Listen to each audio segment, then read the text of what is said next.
It's a huge game in the ACC with Virginia Tech at 7-1. The lone loss to Clemson, going to Miami to take on the Canes. This pretty historic rivalry, maybe not of the ilk of a few of the ones that we know of, and Miami involvement with Florida State in particular. But going back to the Big East days, a lot of meaningful games. This is the first between ranked Hokie and Cane teams since 2010. But during that span between the mid-90s and that 2010 season, they were meeting on a regular basis as highly, highly ranked teams, and they've got a big big prize in front of both teams at the Coastal Division Championship, most likely, that nobody else is going to factor into it. It's pretty much down to these two schools as we head toward Saturday night. Don't know if you've had a chance to see much of Virginia Tech or talk to their folks, Cam, but I saw the Clemson game for the most part, saw West Virginia for the most part. Those are the two Virginia Tech games, really the only two games of significance that they've played. And with the two defenses that we're going to see on Saturday night, there may not be a whole lot of scoring. Yeah, I think it's going to be a dogfight. You know, I think that Virginia Tech, excuse me, they've had one of the best defenses in America over the last 25 years. You know, Bud Foster's been there, and they play their starters a lot on defense and special teams, and they execute really well. Trey Edmonds, I know, had a huge week for them last week.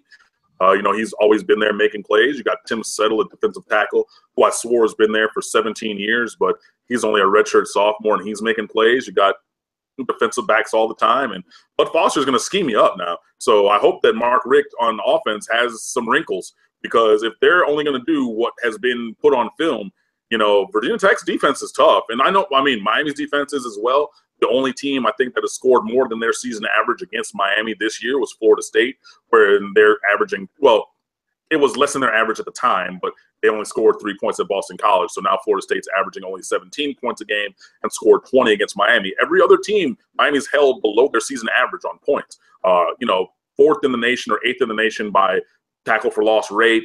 Same thing on sack rate. Obviously, the raw number is going to be a little bit lower because we played one less game or 2 less games than a couple of the teams with more tackles for loss or sacks. But, yeah, I mean, that's going to be the key to the game. It's really going to be the defenses and see what the offenses can do when they have the opportunities to make plays and get scores. So, excuse me, man. But, yeah, that's really going to be it. I think it's going to be a low-scoring game. And, you know, yeah, these teams both obviously want to beat each other, you know, because you have that conference rivalry thing, and then you also have the ACC Coastal Division Championship basically on the line. For Miami, if Miami beats Virginia Tech and Georgia Tech wins or loses, Georgia Tech, there's two things that have to happen. I think Georgia Tech has to lose again. But if Georgia Tech loses and Miami beats Virginia Tech, then the ACC Championship or Coastal Division Championship is done at the end of the game on Saturday. Miami has won it and going to Charlotte for the first time since we joined the ACC. So there is a way that Miami can win it this week.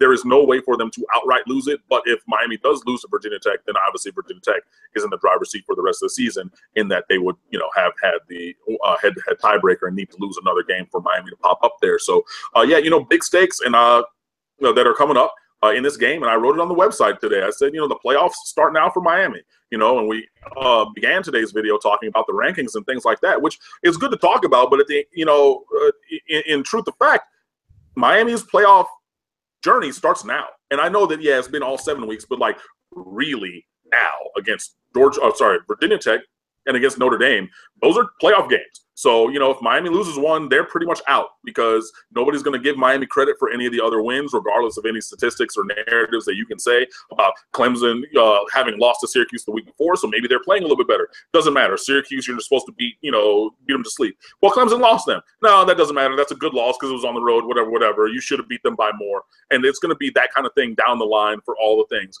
You thought Florida State was going to be a marquee game. It's a marquee win for Alabama, but it's a bad win and a bad win for Miami. You know, you think these other things, whatever. So, yeah, the playoffs for Miami start on Saturday, and that's really it. So you got an 8 o'clock game. Win that game. Hopefully you got an 8 o'clock game against Notre Dame, who's number 3 in the college football playoff rankings right now, the next week. and it just goes from there. So yeah, huge developments upcoming, gigantic stakes for the season. So Miami has to bring it, and this is what I've been waiting for as a fan and as a blogger and alumni of the alumnus, of the University of Miami, is to play games of consequence, and the games of consequence are here. So we'll see what Miami can do. The Hokies bring that defense we talked about. Trayvon McMillan, the main running back, as he has been over the past couple of years, averaging just about 4.5 yards per carry and 2 touchdowns. So nothing tremendous in the rushing attack for Virginia Tech. It all starts with Josh Jackson, 17 touchdowns, 4 picks, and he's also a factor on the ground and getting outside the pocket. So Miami's defense, certainly in the pass game in particular, has its hands full with the Hokies. And, of course, Miami trying to score and make the big plays, you would think, is going to be the formula again against the Virginia Tech defense that's most likely not going to give up 15-play drives in this game. All right, Cam Underwood, State of the U, joining us to talk Miami football. We always enjoy the discussion as the Canes take on Virginia Tech. And for the next 2 weeks, it's going to be a whole lot of fun with Virginia Tech for the quasi-coastal division championship this week, and then Notre Dame coming up with a game at Miami in 2 weeks. Cam, love the discussion, the insight. It's fun from here on out, no doubt, and we'll catch you soon.